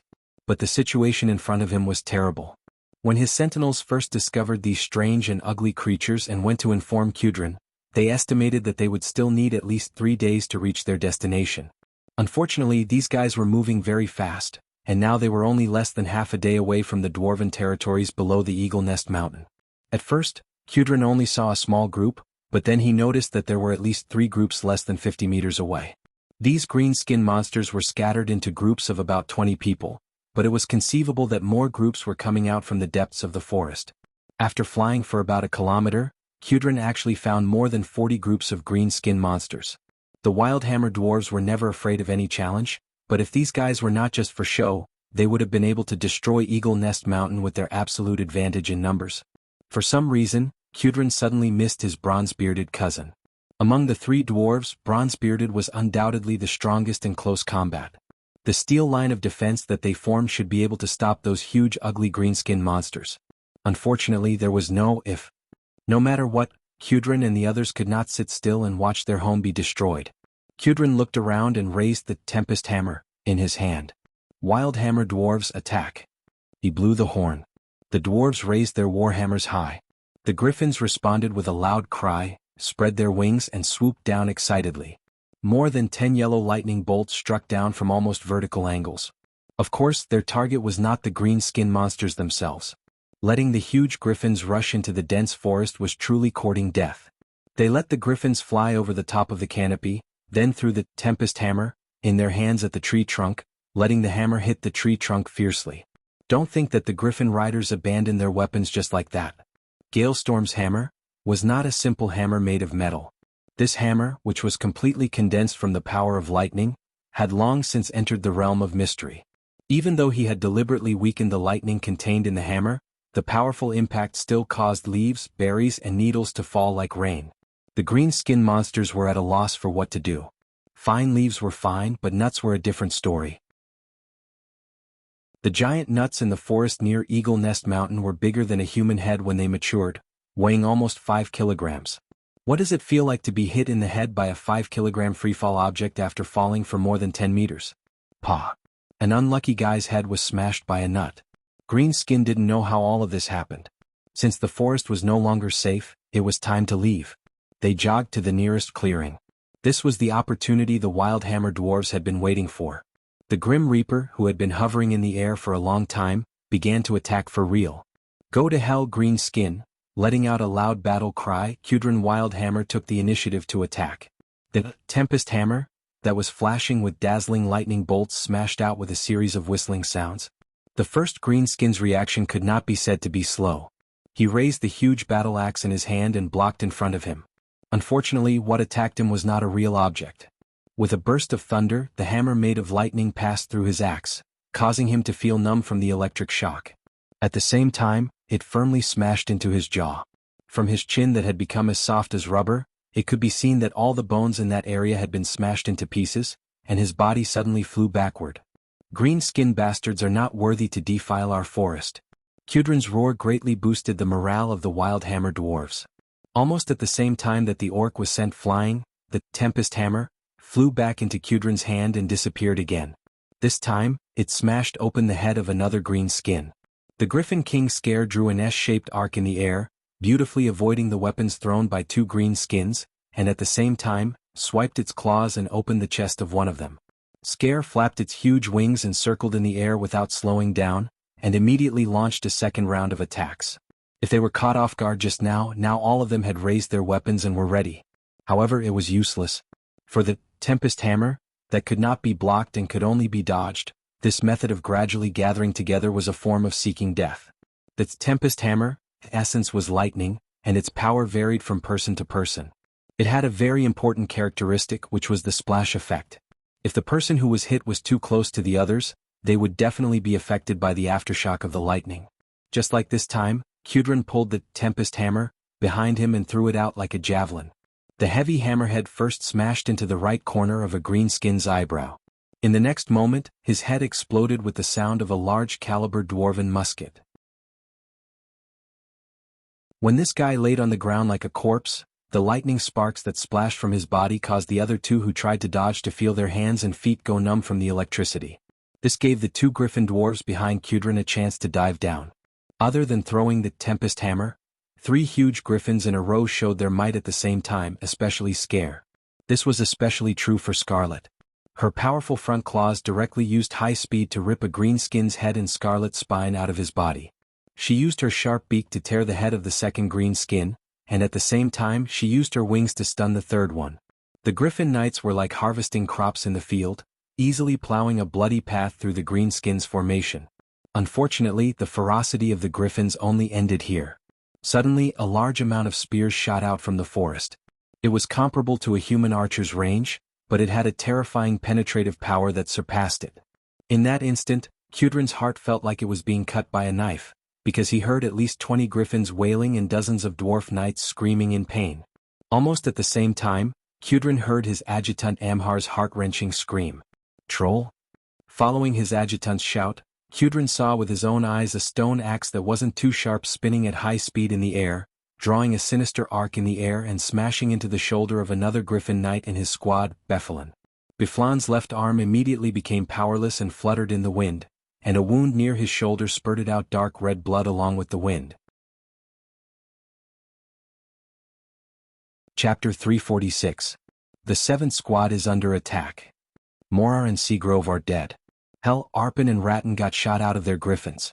Oh my god, the greenskins are slaughtering them. Extremely unfavorable news was coming from all directions. The hunters had become the prey. The enemy had obviously planned this beforehand. They had successfully used the greenskins as bait to attract the Wildhammer Griffin Knight's attention, temporarily crippling the Wildhammer Dwarves' strongest fighting force. In the next moment, Kudrin saw the greenskins rushing out from every corner of the forest.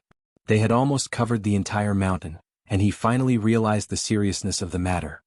Damn it, Kudrin roared, they've joined forces with the trolls, greenskins against greenskins. Amhar's adjutant shouted in a shrill voice, what do we do? There are too many of them. They have at least 30,000 warriors. Eagle Nest Mountain cannot withstand this level of attack. We'll be finished in a week at most. A week? Looking at the green dwarfs who fearlessly fought against the griffins on the ground, looking at the green dwarfs who charged forward with their hammers even if there was only one of them left, Kudrin, the king of brute hammers, finally had a clear understanding. We have to find help and we have to be quick. Otherwise, the greenskins will soon swarm over and tear the eagle's head off Eagle Nest Mountain. As soon as Kudrin finished speaking, he saw a squad of Griffin Knights that he had never seen before barging into the air. They were definitely not the Wildhammer Dwarves' griffins. The Wildhammer Dwarves regarded griffins as their friends, and would not put anything on them other than the saddle necessary for riding. But the griffins that flew over not only had taller humanoid figures on them, but also a series of small flags with insignias were tied to the reins on the griffins' necks. Human griffins? The way the Wildhammer Dwarves used griffins was worlds apart from the way humans used them. Humans had never found an effective long-range attack at high speed and under the strong winds. That was because both bows and crossbow bolts were terrible. Humans had even tried to let the Griffin Knights wear an 8-meter-long lance. For example, the Kingdom of Lordaeron had done such a stupid thing at some point in time. The lance would be finished in one shot, and to hit the target, the griffins had to land or fly at an extremely low altitude. Fortunately, Kudrin saw that these human Griffin Knights were equipped with javelins. It might be useful, the Brute Hammer King commented irresponsibly. The humans clearly meant no harm. They waved their hands to show that they were not prepared to throw any long-range weapons. Looking at the deplorable situation below him, Kudrin ordered his men to fly up into the sky while he approached to see why the human Griffin Knights would come to this godforsaken hinterlands. Kudrin immediately saw the leader, no, the pair. A female elf ranger sat in front, while a human mage held her waist and held the griffin's reins to control it. Oh my god, there's a war here, it's not a good place for an outing. If you're here to flirt, please leave the airspace of Eagle Nest Mountain as soon as possible. Kudrin's loud voice made the human knights burst into laughter. It was obvious that the blonde elven ranger was bristling like a cat. Damn it, Duque, you better explain to that pighead or else I won't let you off. The female elf did not reply and used her slender legs to clamp the griffin's neck, straightened her body and shot an arrow. It was not a normal shot, it was the kind where 3 arrows were held between the index, middle, ring and pinky fingers at the same time. One had to know that every time an arrow was shot, the difficulty would increase by 1-fold. Triple shot was already 4 times the difficulty of normal archery. Mounted archery had to be doubled. Mounted archery had to be doubled when riding a griffin that was flying at high speed. Not to mention that they were at least 200 meters above the ground. They could not even see the target clearly. In terms of difficulty, this was already in the category of long-range shooting, and the difficulty was doubled. This kind of shooting with 32 times the difficulty, could it be done by a human? Kudrin was the first to not believe it. Please stop fooling around. We're at war. Yes. It's because we're here to help you fight the orcs that the 2 strongest people on the Alliance's God Killer list came to help. Orcs? Are you talking about those burly green-skinned creatures that I've never seen before? It's quite an appropriate name. But what was the god-slaying list? Just as he was about to retort, Kudrin suddenly saw the arrow shot by the female elf had arrived. It was a flying arrow that was completely beyond imagination. The light green arrow flew out with the wind, and at first it did not feel like it was shooting at all. After a few short seconds, Kudrin was shocked to find that the arrows were speeding up with the wind. Faster and faster and sharper. If the speed at the beginning was crawling, then in the end it was simply flying. Every dwarf knight around Kudrin saw that among the group of beastmen that did not have any dwarf griffin knights nearby, 3 of them were suddenly hit by something and abruptly fell to the ground, a touch of bright red spreading from their throats. In just 5 seconds, the female elf had already completed 5 consecutive shots. The team of orcs below were all dead. Kudrin was stunned, and he did not even feel the strong wind when he was flying. Alright, I've seen the first god of slaughter. Where is the second god of slaughter? In the next moment, hundreds of hands made of arcane energy suddenly appeared in the air, and 100 blue, white, and red magic bullets shot into the forest. In less than 3 seconds, a series of screams came from below at the same time. Clearly, more than 100 beastmen were finished. Greetings, my dear Kudrin Wildhammer. I solemnly introduce myself to you.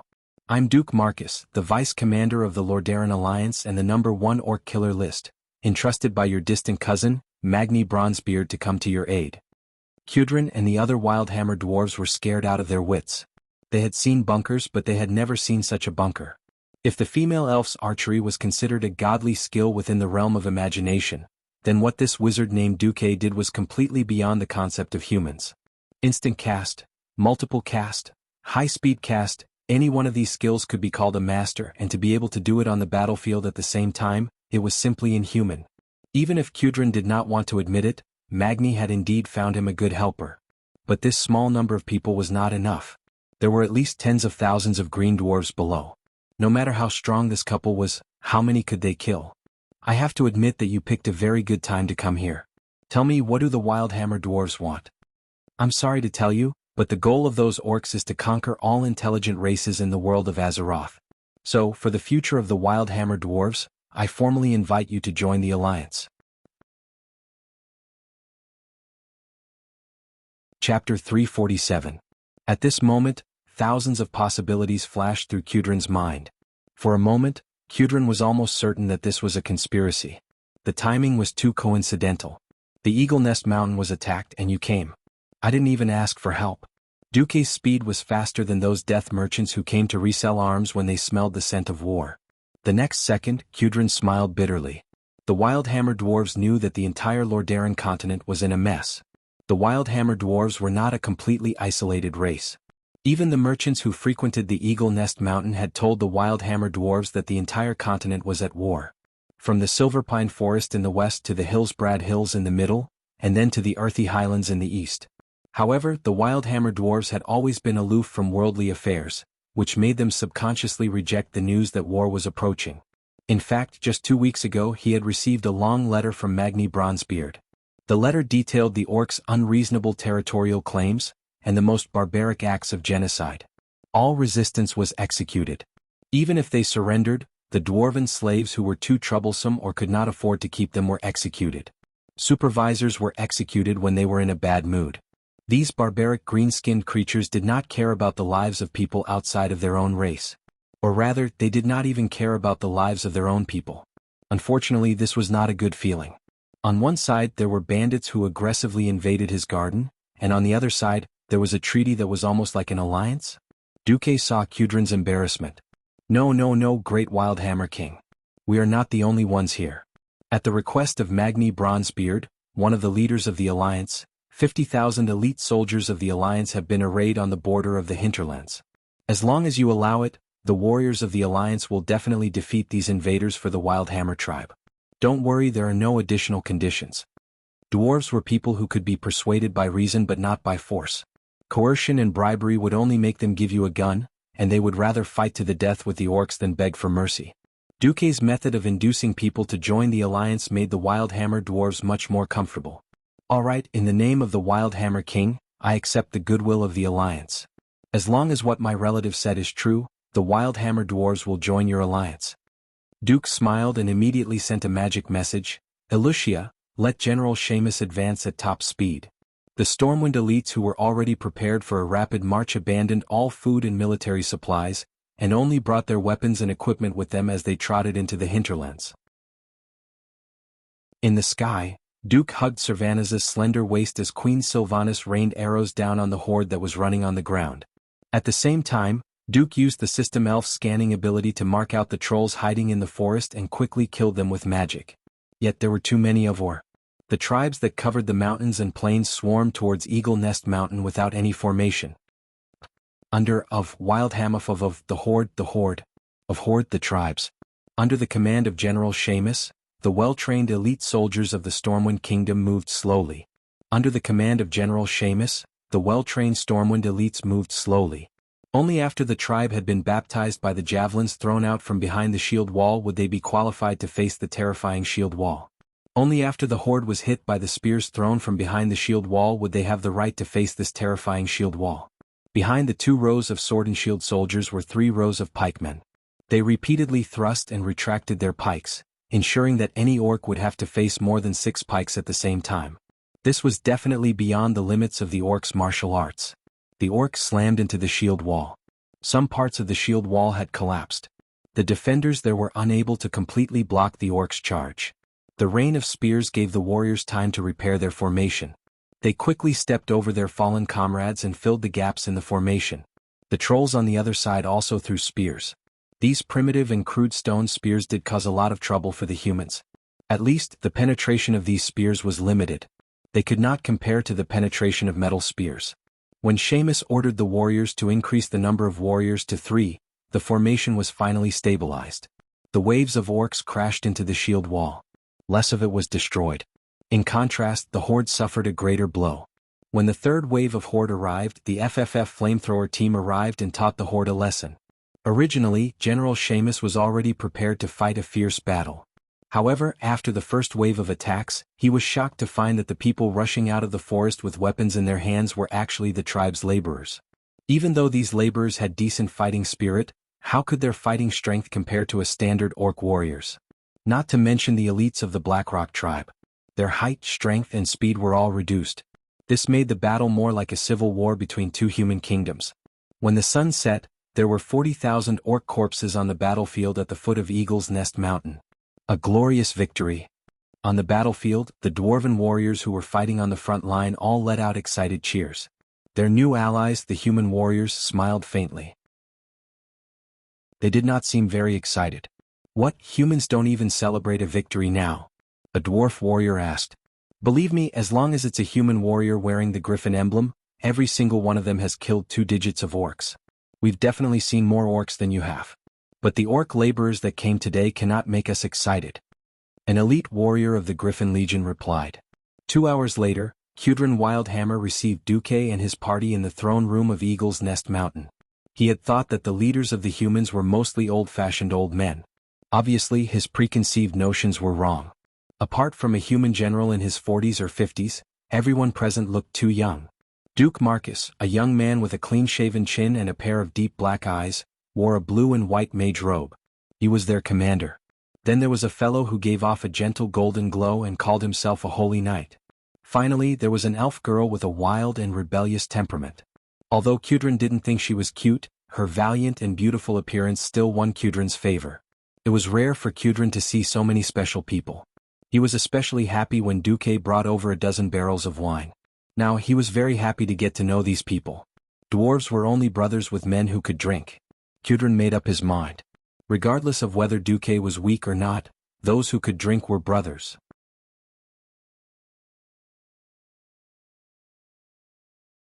Chapter 348. Welcome. Welcome. Boys and girls. He gestured for them to sit on the arranged chairs. You are very welcome. We were very worried that the greenskins would destroy our homeland. Ancestors above, even if they were laborers with low combat power, there were still too many of them. Fortunately, your arrival put an end to everything. We, the Wildhammer dwarves, are very grateful. Hello, please allow me to formally introduce myself. I am Duke Marcus, the current vice commander of the Alliance and the highest commander of this army. Duque patiently explained about the tribe, everything the orcs had done, and talked about the fate of Stormwind City. Finally, Duque decisively used the moral integrity of a Mediv. At this moment, Duque's body was covered in a holy radiance. It was a kind of affinity that was easily recognized. Cudrin, will you and your tribesmen join our alliance? Cudrin frowned and pulled at his beard. He once again took out the letter that Magni gave him. The content that he had always felt was unreliable jumped out of the paper, mixed with Duque's explanation, and entered his imagination. Just like today, a green tide flooded Cosmodan. The crude greenskins took control of the mines and plundered all the iron ores there. The huge black iron warships carried the cannons of Kurtira's fleet and proudly crossed the sea. The green calamity engulfed the entire continent. After all the information and what they saw with their own eyes, the truth of the matter made Kudrin and the other Wildhammer dwarfs tremble. Indeed. Kudrin let out a long sigh. We, the Wildhammers, had a lot of conflicts with the Bronzebeard tribe. That was the reason for the terrible War of the Three Hammers. This is also why we left Cosmodan. But they are still our brothers, our tribesmen. When Kudrin said this, Duque already felt that there was hope. These dirty greenskins, this damned tribe, first attacked our brothers and plundered their land and the ores that have been passed down for thousands of years. Yes, ores are the dwarves' wealth and lives. Now they came to attack us. It was all thanks to your timely reinforcements that we were able to escape the fate of having our home destroyed. At this point, Kudrin suddenly changed the topic. That's right, I don't really like the timing of your support. But? Duque raised his eyebrows. But the threat these filthy creatures pose to the entire world is real, and you have indeed saved Eagle Nest Mountain. Kudrin slammed his hand on the armrest of his chair. Of course, we will join the alliance. We must work together to annihilate these orcs until they become pitiful creatures that can no longer pose a threat to anyone. He stood up and extended his hand to Duque. Without a doubt, you will receive Wildhammer's assistance. Duque reached out his hand and quickly bared his teeth. Damn it, this Kudrin is so petty. Why did he use so much strength? His hand was almost crushed. Kudrin suddenly laughed evilly, but the dwarves hate hypocrisy the most.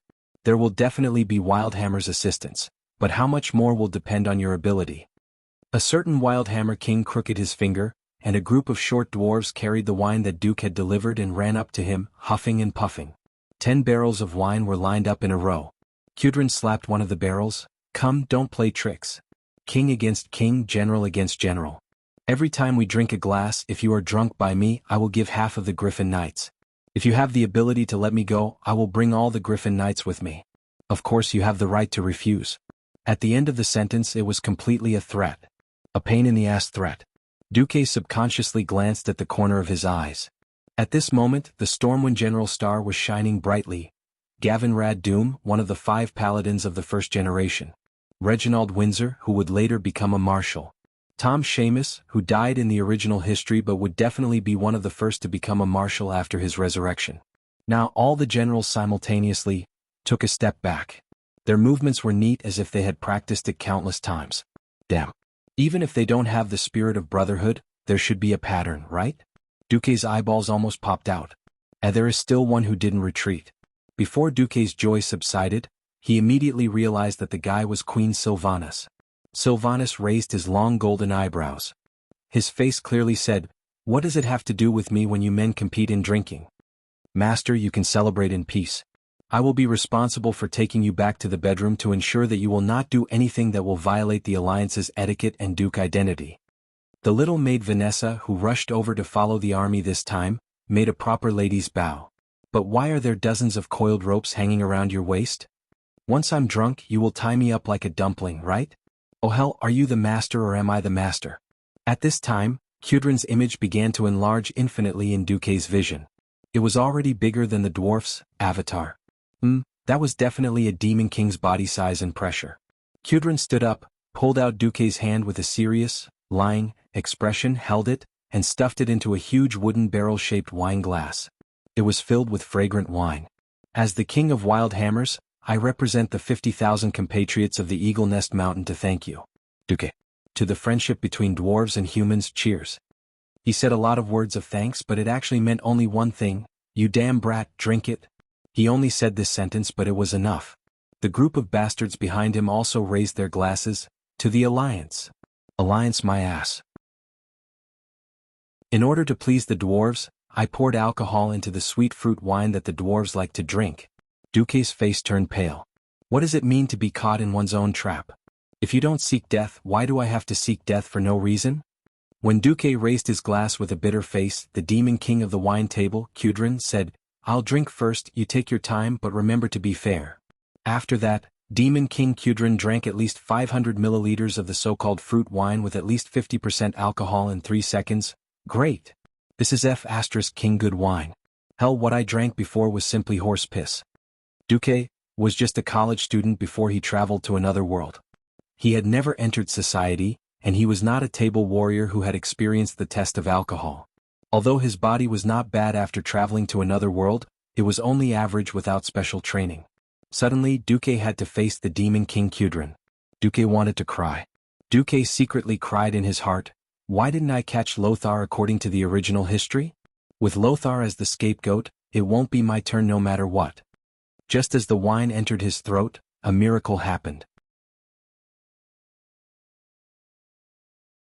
Chapter 349. The system elf appeared. "Dear host, do you want to drink 1,000 cups without getting drunk?" "Nonsense. Do you have any good ideas?" "Physical ones. I can stimulate the growth of alcohol-dispelling enzymes in the host's body, making it harder for the host to get drunk. I can increase the host's alcohol tolerance by 5,000%, but at the cost of the host's stamina." "Stop talking, let's do it." Less than 3 seconds after Kudrin finished his drink, Duke also finished his big cup with a gurgling sound. "Come on. Who's afraid of you?" Duque directly flipped the big cup over, and only a few drops of wine dripped down, indicating that he had drunk it all. For a moment the crowd was in an uproar. Was Duque hiding his true colors? Or was he just acting rashly and showing his true colors later? Miss Alicia Barov looked at the huge wine barrel in confusion, as if she was tempted by the fragrance of the wine. Alicia waved her hand and naturally, a dwarf made help to pour the wine. Alicia only took a small sip. At first, she felt that it was a little sweet, but in just a short minute, the overbearing alcohol spread from her stomach, and a warm current rose from her chest to her head. God, what wine is this? Alicia almost couldn't stand it. On the other side, when Kudrin saw that Duque didn't get drunk after 1 cup, the Brute Hammer King was very unhappy. After all, he almost choked himself. He thought to himself, "You can drink so much even though you're a pretty boy? Then why did you pretend that you couldn't drink just now? I just don't like that you humans have so many tricks. If I don't get you drunk today, my surname isn't Brute Hammer. Come, let's drink to our heart's content."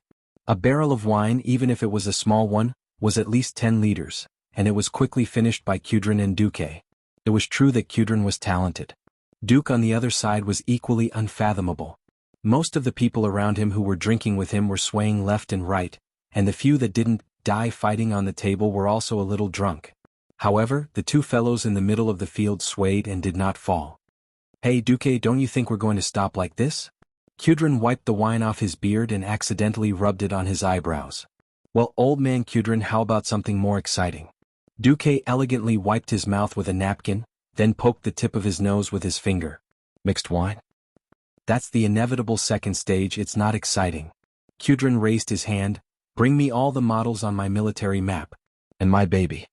Soon, a large number of Griffin Knight models were placed on the table. "From now on, I'll put in an additional squad of 8 Griffin Knights for every round. In exchange, you have to give me 10 more barrels of this wine." "No problem. I'm not done yet. From now on we'll drink together. Each round had to be different from the previous one. And we play dice." "What dice?" Seeing a dwarf servant bring a dice the size of a fist, Duque could not help but laugh. Damn, should I say it's common for alcoholics in every world? He saw that each side of the dice had different contents written on it. On it were the words, "as much as you want," 1 cup, 2 cups, and of course the most terrifying one was the table clear. Now, there were at least 20 different kinds of wine on the table. At that moment, Duque's 100,000 alpacas were running wildly in his heart. He even wanted to die. 5,000% increase in alcohol-reducing enzymes sounded like a lot, but if he was weak, 5,000% was 50 times, and 50 times was only 250. 1 table clear was definitely enough to kill him. You can only drink 1 cup in each round, but drinking 1 cup is only considered as breaking even. You have to drink a different cup before you can throw the dice. The cup on the dice is what the opponent wants to drink. The opponent can only start their own round after they finish drinking. At that moment, Duque did not want to know anything. At that moment he just wanted to make a phone call, call a mage to send a message to Lothar. If he died because of alcohol poisoning, would it be considered as a work injury? The cruel battle began. Duque attacked first. His face was dark, and after drinking 2 cups, Kudrin was only hit with, "as much as you want." This shameless brute Hammer King actually only took a small sip in order to cheat him to drink. Wasting an opportunity would bring retribution. Kudrin attacked from the back and hit Duque with 5 cups. Seeing that the situation was not in his favor, Duque decisively cheated. He let the system elf control his muscles and threw a table clear at Kudrin. However, life with cheats did not need to be explained. Kudrin actually did not fall. He actually did not fall. After the wine on the table was refilled, he very shamelessly returned it table clear to Duque. Duque was defeated. Just a little bit more. Looking at the system notification that said, "You still need 1% more alcohol before you will be completely drunk." Duke was stunned as he held on. He continued to cheat and returned another table clear. This time, the wine table demon Kudrin finally showed signs of not being able to hold on. He almost used all his strength to give Duque another cup. At that moment, the Alliance's wine table commander, Duke Marcus, with the most tragic expression, drank the cup of wine and then collapsed. The winner has been decided? No. Under the cheers of the brute hammer dwarves, Kudrin raised his cup high, but he could not drink even half a drop. At that moment, Kudrin seemed to be possessed by something. He loudly sang a majestic and lonely song. "This body is the bone of wine. Blood infuses wine, heart is like a wine jar. Undefeated in countless wineries. Never retreating in defeat. Never had a confidant. I often stand alone on top of an empty wine barrel, drunk in lonely victories. Yet only nothingness is left. Then this body is destined to be born for wine, to fight for a drinking buddy." After singing, the cup in his hand fell to the ground. "I declare from today onwards, Duque is my brother." With that, the wine table demon Kudrin Wildhammer collapsed. He let out a thunderous snoring sound. It was actually a tie? Kudrin, who could single-handedly defeat an entire team of opponents in a drinking contest, was actually tied with the young human mage Duque. One could imagine that Duque's name would spread throughout the entire Eagle Nest Mountain in a single night. Yes, that's right. Duque led the army to save the Eagle Nest Mountain, but his name might not be known by everyone. But Duque defeated Kudrin at the wine table, so Duque's name was destined to spread throughout the dwarven world. The dwarves' worldview was so strange. Only those who could fight and drink the most would be famous. They found that no one was still standing at the guest and host seats. The aftermath teams from both sides came out to clean up the battlefield and pick up their respective corpses. A dwarven auntie who seemed to be Kudrin's wife threw Kudrin onto a small cart and pushed him away like she was about to dump garbage. Vanessa dragged Duque's leg and dragged him away like a dead dog. You're tuning in to the Han Lee's Wuxia Chronicles YouTube channel. We're so grateful for your support, and don't forget to subscribe to join us on this incredible journey through captivating stories. Your generosity through donations truly makes a world of difference, as it's the primary source of revenue that allows me to expand and enhance this channel for you. Thank you from the bottom of my heart for being a part of this adventure.